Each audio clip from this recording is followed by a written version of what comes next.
I was going to ask you, so the Sixers, Yep. they're mostly done this offseason unless they're going to trade for someone who makes like a pittance.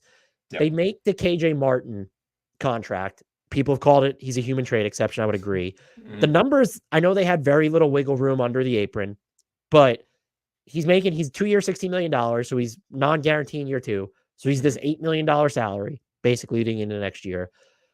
How do we square this away? What can it's a multifold question. What can the Sixers realistically do given their financial situation, and what archetype as of right now without seeing them play any games? And the benefit here is they'll have information because he can't be traded until December 15th. But like, what type of player or a certain name are you targeting? Is it someone that you might have to step ladder your way to, where it's, well, we're not just trading KJ Martin and picks, it's KJ Martin, it's Jared McCain, and it's Reggie Jackson's minimum salary, so we can bring back a $15 million player or whatever it is.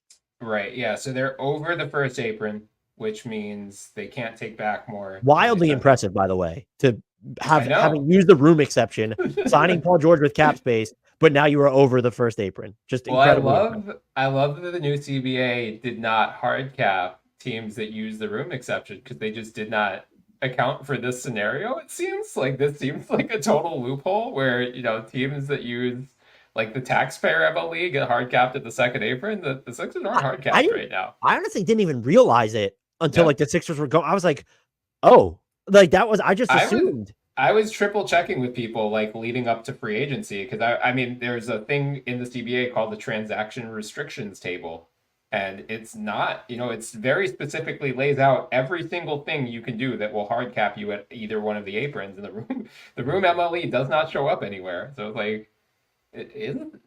Does I guess this? they Am I just missing assumed that this? teams wouldn't figure out a way to spend themselves into that tier, and Daryl Yeah. Morey's like, bet Right. Well, I challenge mean, accepted. it is such a rare thing where it's like, okay, we've got a guy that we want to max, but his cap hold is so much lower than that we're going to create, 20 plus million of I, artificial cap space, and we're going to do the same thing with KJ Martin to a lesser extent. I guess I Anyway, would argue though, like what the Sixers did with Maxi is not novel. Like, was right. the players union and the board of government, like they were just so used to teams like kind of just, if the players are worth at like Anthony Edwards, or like you're just giving them the extension. It's become almost taboo to make these guys wait. And I don't think now if you want to get into a discussion about should there be restricted free agency, and then that gets into, well, then should there be a draft? But restricted free agency right now set up the way it is. If you're a team, why wouldn't you use that more to your advantage rather than like with Orlando is like, I'm like, well, why did they? I know they're not going to have a ton of cap flexibility next summer, but I look at Franz Wagner as, okay, I Yeah. understand why you max out Evan Mobley. You're not going to have cap space anyway, whatever. But like with Franz Wagner, you're really kind of punting on some flexibility there. Yeah, I mean, he was a high enough pick that his cap hold would have still been significantly more. Like Maxi was just this perfect storm of like True. late-ish first round pick and then still max caliber player. So like Şengün is another guy who I think is going to be in this boat. Like I know, Oh, he's not getting extended. right? Well, I know the Rockets. There was talk of like both Jalen Green and Şengün not getting extended, and Şengün makes sense for the cap space reason. They can do the same thing with Maxi, or Jalen the Green's Sixers cap did. hold, I think, is like 37 million. It's Yeah, like very right. close to the max. Yeah. It's monstrous. So there's Yeah. no financial reason to hold off on an extension for Jalen Green. The Unless you reason want to is, trade him. yeah, yes, that's true. But yeah, you just want to make sure the Mickey Mouse March stuff applies to October, November, December, so on and so forth. Anyway, yeah, so Philly over the first apron can't take back more than send out. Not about like 8.3, at least by my math, under the second apron. Not hard capped, so they are able to aggregate contracts. Daryl Morey keeps talking. Can't take back more money though, right? Because you're in Can't, a yeah, first right. apron. Yeah. Cannot take back more money. I've been trying to write an article for a week and then got completely sidetracked, but hopefully we'll be out by the time this podcast is live. Daryl Morey has said they're going to leave a roster spot open into the season. So they've got 13 guys under contract after signing Reggie Jackson. They'll presumably sign one more, leave the 15th spot open. He is continuing in multiple interviews to highlight rebounding as their big area of concern. So I think that is the thing they will target with, assuming they do move KJ Martin, try to find someone who is a good rebounder at that cost.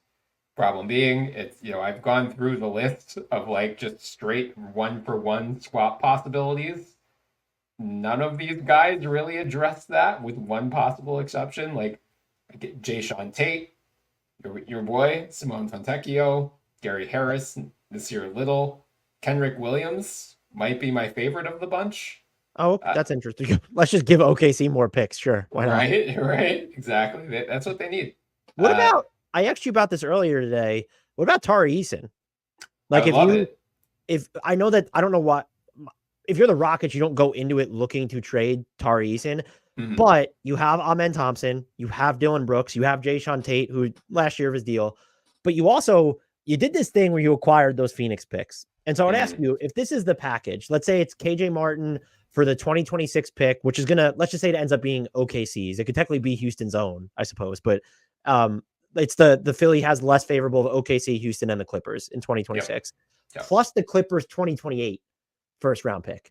Now, you're I'd say KJ Martin, those two picks for AJ Griffin and Tari Eason. If you're Houston, Mhm. before I ask you if you do it, if you're Philly, if you're Houston, would you view that Clippers pick and the additional first rounder as better for a consolidation trade, or Tari Eason is more valuable than those two picks? If, again, looking at a big move because they're clearly setting themselves up to do something on the trade market. I would think the Clippers pick. Me too. Yeah.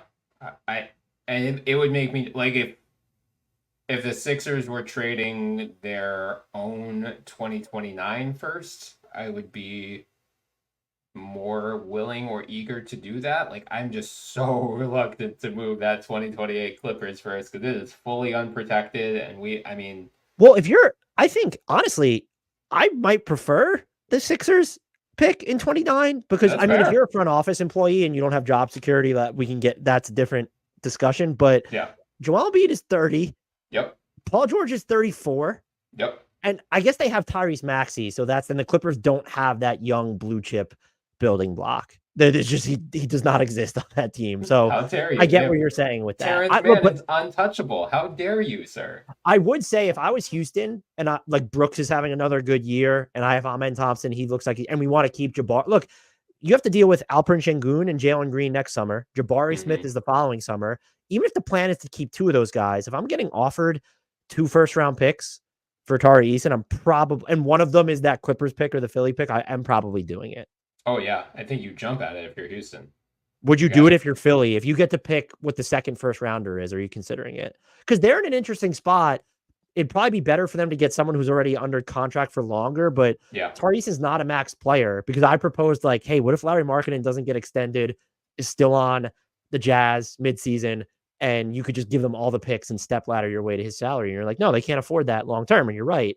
Mm-hmm. Um, that's also it's such a weird number with the KJ Martin thing because it's not negligible, but it's so tiny that it's, well, who are you actually getting that would be worth giving up a first round pick, let alone plural, for? Right. Yeah. Like Jarris Walker was one guy who came to mind. If just Ooh. depending on what Indiana does, because it does seem like there's a log jam with him, Siakam, Miles Turner. They just re-signed Obi Toppin. Where does Jarris Walker fit in? I know Jalen Smith is gone now, so maybe that opens some minutes for him. Yeah. But if for whatever reason they are just, they have to, like when they pick Jarris Walker, they know they're going to trade for Pascal Siakam 6 months later. So if they're open to moving him, like that's a young enough guy that, I think part of the issue is like Philly is so in win now mode that you need Yeah. to be trading for guys who are going to help with that mission. Like you proposed you were DMing me earlier with like an All-Star Thompson trade idea, which like, By the way, I didn't throw it to you. I came with a package that would have gotten them both Fontecchio and Thompson. ooh, It was because it had they couldn't take back more money though, was the issue. right. But so it was a 4-for-2.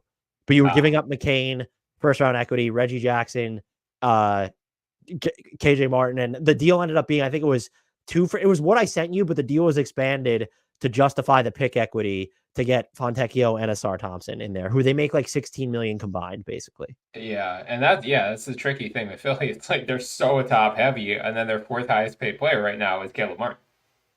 And like, I think KJ Martin, I believe, is no, Kelly Oubre beats him by about what, 8,000, not even $8,000, 7 point Yeah, well, or no, sorry. Yeah, no, like $8,000.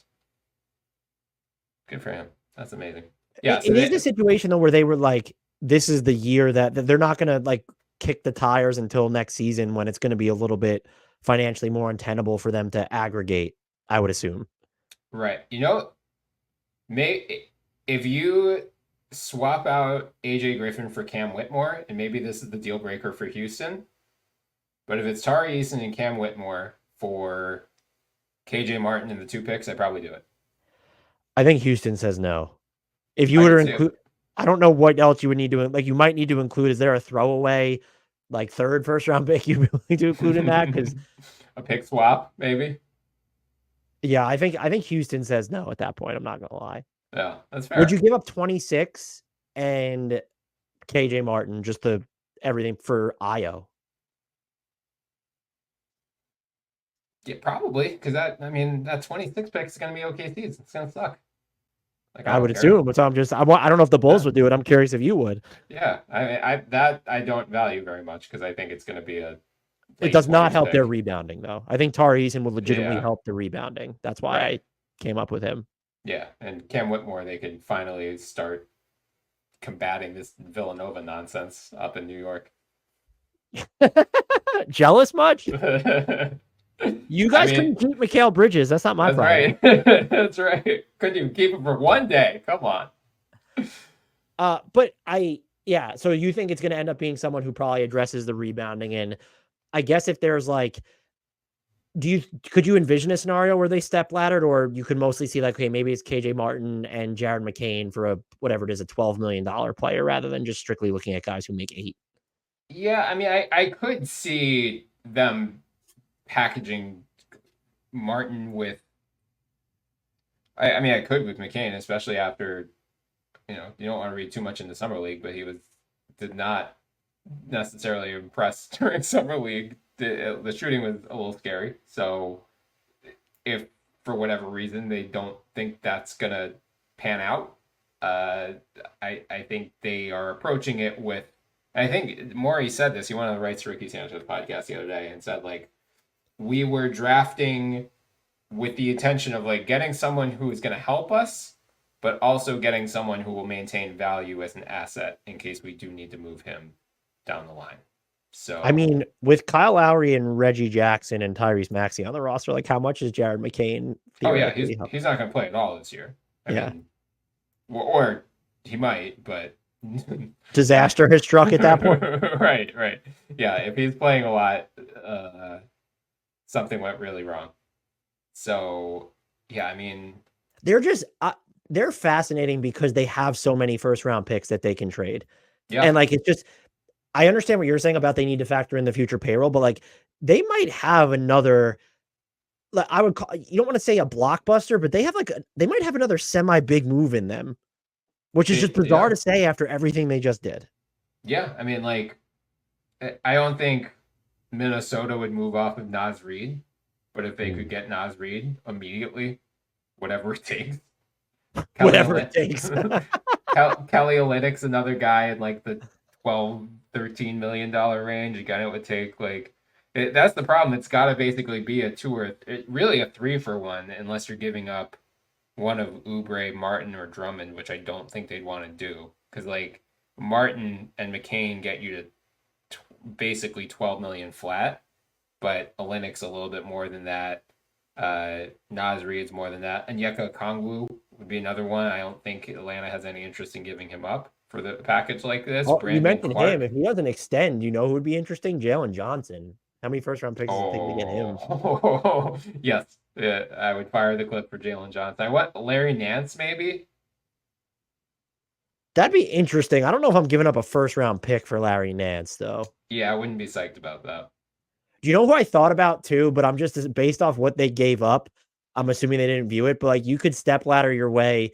What if Portland decided we're going to get Denny Avdia just to flip him for more first round picks from the Sixers than we gave up to get him? We're not high on this draft anyway. So you guys take Bub Carrington and this 20, where they have the 2029 pick Mm-hmm. that they sent. And then we're just going to flip him to Philly later on for like a bunch of firsts. Yeah. That's another one where it's just like it's tough to get to 15.6 million. If It's a 4 for 2, I think, and I don't even know if I didn't do the math in my head yet, but it'd be a 4. Yeah. It'd probably have to be Council, Jackson, and then the other two, KJ Martin and Jared McCain. Maybe that gets you there. Yeah, I mean, Eric Gordon did sign, so he signed a 2-year deal, so his cap hit's a little higher than a normal minimum. It's 3.3 instead of there you go. 2.1. So that's Morey's already pissing off all these former Rockets like James Harden, and PJ Tucker didn't seem thrilled with him by the end either. So yeah, well, he gave PJ Tucker more money than anyone else was going to give PJ Tucker. Come on. Even that though, like Martin, McCain, Eric Gordon only gets you to 15.3. Denny's at 15.6. So you have to. That's when you wait until the summer of 25-26 when Denny goes down, and that's the other thing. KJ Martin. So I didn't check when his. So you mentioned the second year's non-guaranteed. Don't remember when the guaranteed date is. I think it's not. Yeah, not until January. So like, oh wow, this is not just a 1-year trade chip. Oh, so it's not just a 1-year trade. I didn't realize the guarantee date was that late. Yeah, I mean they can easily go into next offseason and keep him on the roster. He'll be at 8.025 million at that point.